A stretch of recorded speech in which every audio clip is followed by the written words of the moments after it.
Regular nga inspeksyon kung dunay pugo o bisan local online gambling operators gimando sa DILG sa mga local government units. Sa Mandawi City, subsob ang pagsusi nining maong matang sa negosyo. Anay live report ni Nico Serino. Nick.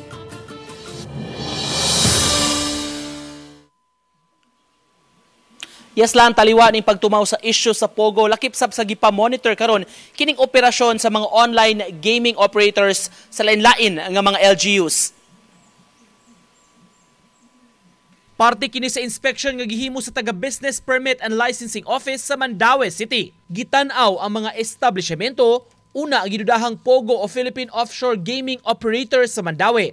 Apan nasuta nga wala kini nag-operate. Lakip sa gisusi ang mga online gaming operators. Sa Mandawi, dunay na po kamakumpanya nga gipasabot sa BPLO nga otorisado og dunay permit. Ang uban ani is naaray lain-lain nga branches. Makita man nato na siya around Mandawi City, but these are being operated by a certain one entity.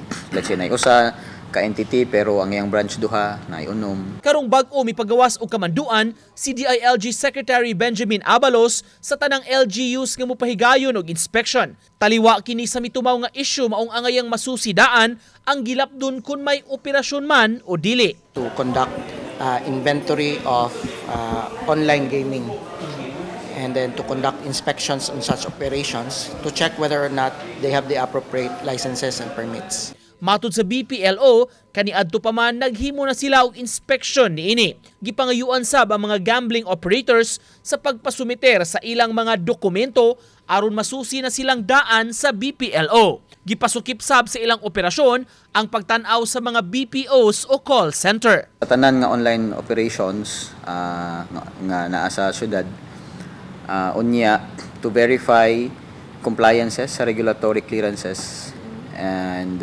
national, local, and to ensure nga nagconduct ta og kaning inspections.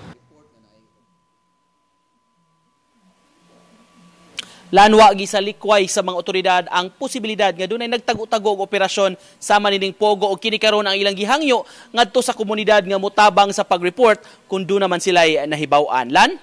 Okay na nga, salamat Nico Serino.